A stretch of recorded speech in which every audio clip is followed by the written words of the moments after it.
Can you refuse a breath test and the field sobriety test on your Orange County DUI? If you're interested in this topic, or if you've recently been arrested for a DUI, stick around. I think you're going to like this video.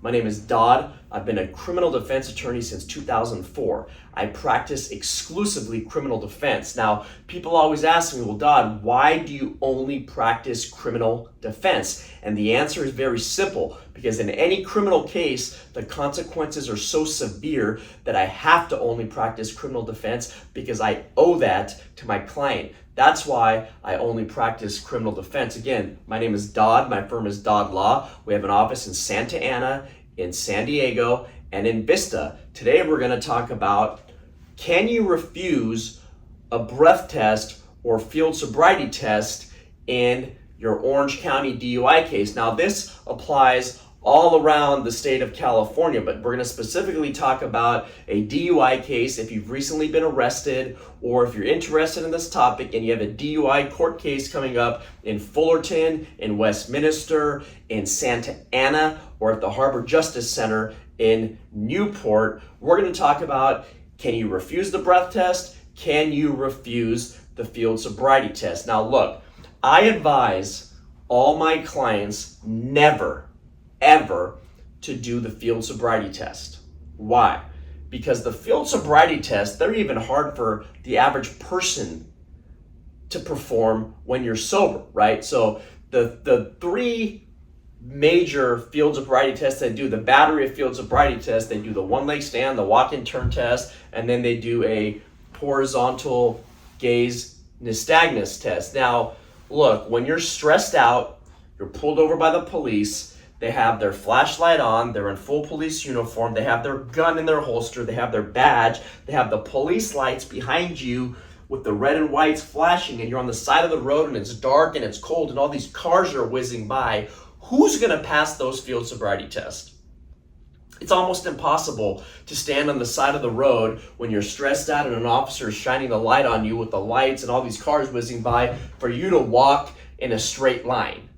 It's almost impossible to do that. And what's even more crazy about the field sobriety test is that there is no grading system. It's not a B, C, D test. This is just the subjective opinion of the police officer. So whatever the police officer thinks, he's going to put that in his report. It's a subjective test and basically designed to fail. Now, can you refuse the field sobriety test without any consequences? And the answer is absolutely. You can refuse the field sobriety test. There's no law that says you have to do the field sobriety test, because all the field sobriety tests are designed to do is gather more evidence for them to use against you. And at the end of the field sobriety test, what they're going to tell you is, now all we need you to do is blow into this machine. And if the machine shows you're under 0.08, you can go home. We're not going to get you on a DUI. Do not fall for that trap. Don't ever perform the field sobriety test, because they're designed for you to fail, whether you have a case in Santa Ana, Fullerton, Westminster, or at the Harbor Justice Center in Newport, or it's a DUI in the state of California. Field sobriety tests are worthless. I put no weight to them whatsoever, and I advise my clients, again, this is not legal advice and I'm not your attorney. You can ask your attorney about this, but I advise all my clients, do not do the field sobriety test. What's going to happen though if you go to trial, if you go in front of a jury and you have refused the field sobriety test? Well, the prosecutor can ask the police officer whether they administered field sobriety tests, and the police officer says no because the client refused to do the field sobriety test. They can say that in front of the jury, and then the prosecutor can make the argument that the only reason why your client refused the field sobriety test was because they knew they were drinking and they were drunk and they were going to fail. That's why. I'm fine with that. I'm fine with whatever BS argument that they're going to make regarding the field sobriety test, because the field sobriety test is just completely junk, and you should never complete the field sobriety test on your Fullerton case, on your Santa Ana case, on your Newport case, on your Westminster case, on your case in California. Again, I'm not your attorney. This is not legal advice. You should consult with your own attorney about this, but this is how I advise my clients of my firm who have hired our firm to handle their case. Now, what about the breath test? Now, this is where it gets tricky. And this is where everybody gets confused, because most people think that they do not have to take any chemical test and they have the right to an attorney to be there. You do not have the right to an attorney to be there with you while you're doing the breath test or the blood test. In fact, when you applied through the DMV to get your California license, you signed off the implied consent law. Implied consent basically means whenever pulled over under suspicion of a DUI and the officer asks you to submit to a chemical test, whether it's blood or breath, you must submit to one or the other. And if you do not do that, your license will automatically be suspended for 1 year. That's called a refusal. Now, there are different breath tests here. The first breath test is the preliminary alcohol screening test. That's the breath test that they do right after those field sobriety tests we just discussed. Remember, I told you after the test, they say, well, let's just take this breath test now. Now, the preliminary alcohol screening test, the PAS machine, is a little instrument that they administer on the side of the road. You do not have to take that one. It is your absolute right to refuse to take that handheld breath machine, the PAS, the preliminary alcohol screening. It's your absolute right not to take it.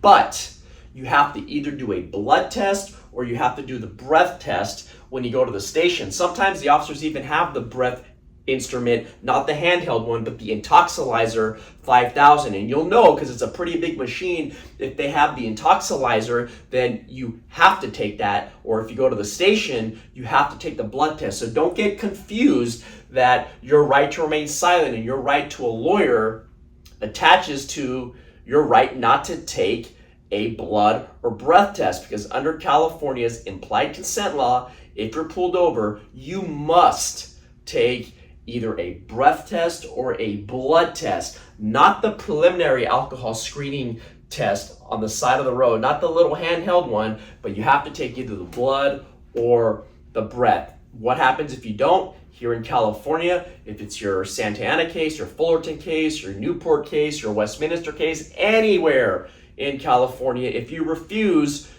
to take a blood or breath test, they will get a warrant, they will strap you down, they will take it from you, even though you don't want to. A judge will sign off on it, and now your license will automatically be suspended for 1 year since you refused to take that test. Now, to summarize, should you do the field sobriety test? No, they're designed for you to fail. Should you do the little handheld breath machine? No. You should go to the station and you should do either a blood test or the breath test once you're at the station. I hope you like this video. If you're facing charges in Orange County for a DUI, go ahead and give us a call, 833-4-DOD Law. That's 833-4-DOD-LAW. You can go to our website, www.dodlaw.com. Subscribe to our channel, hit that notification bell, like this video. We're just trying to help educate the public. If you find yourself in a situation and you're located here in Orange County, our office is in Santa Ana, go ahead, give us a call, go to our website. Have a great day.